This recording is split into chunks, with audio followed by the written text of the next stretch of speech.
Check it out. Well, you know what? I love it for Russ and I love it for Denver. When you think about what the Denver Nuggets, what they didn't have last year, especially after they lost Bruce Brown and Jeff Green, now you get a Russell Westbrook at a great number. I think he's making around $3 or $4 million a year right now. And a Russ that's in a different mindset, right? We saw over the past year and a half that he's willing to take a back seat in a lesser role.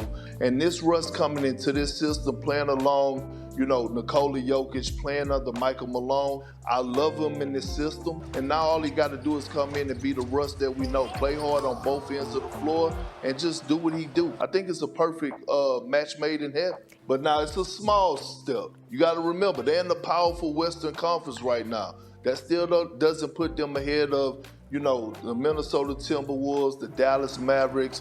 I would even give a slight nod, to be honest, to the Los Angeles Lakers. Yo, ain't no way you just said on live television that the Lakers was better than the Denver Nuggets. For all those that don't know, Russell Westbrook was traded to the Utah Jazz in exchange for Chris Dunn, and the Jazz also received a pick swap in 2030, draft rights to another player, and cash considerations. And once he is obtained by the Jazz, he will be waived, and then he will clear waivers and then sign immediately to the Denver Nuggets. And I can't express just how much I love this deal for them. They get a veteran leader who is tenacious, versatile, plays fast-paced, very explosive, and he's just gonna bring everything that they were missing.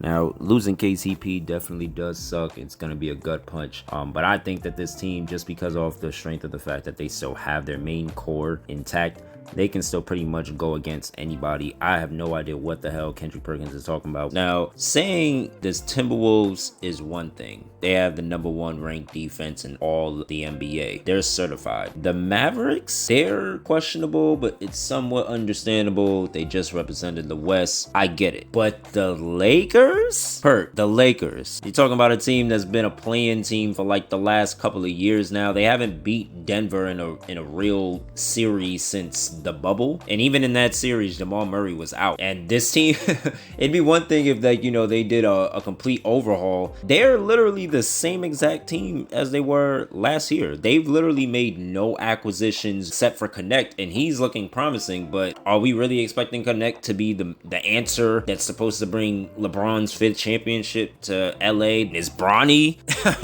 is that supposed to be the savior? I mean, it's supposed to be Bronny and Connect. Okay, I got it now. Yeah, because of Bronny and Connect, Lakers are now, for whatever reason, better than the Denver Nuggets. And I understand Big Perk's, point to a degree. Yes, they did lose KCP. That is a gut punch, but they still have the best player in the world. As long as they have that core of Jamal Murray, Michael Porter Jr., Aaron Gordon, and of course Jokic himself. As long as they have that core, they can compete with anybody. You can't just rule them out, and you for sure as hell can't just go on national television and say that teams that haven't beaten them or haven't won anything, which is even worse, is now somehow ahead of them. Y'all let me know though. Do y'all feel like the Timberwolves, the Mavericks, and the Lakers are all ahead of the Nuggets? You feel like that they can actually beat them in a 7-game series?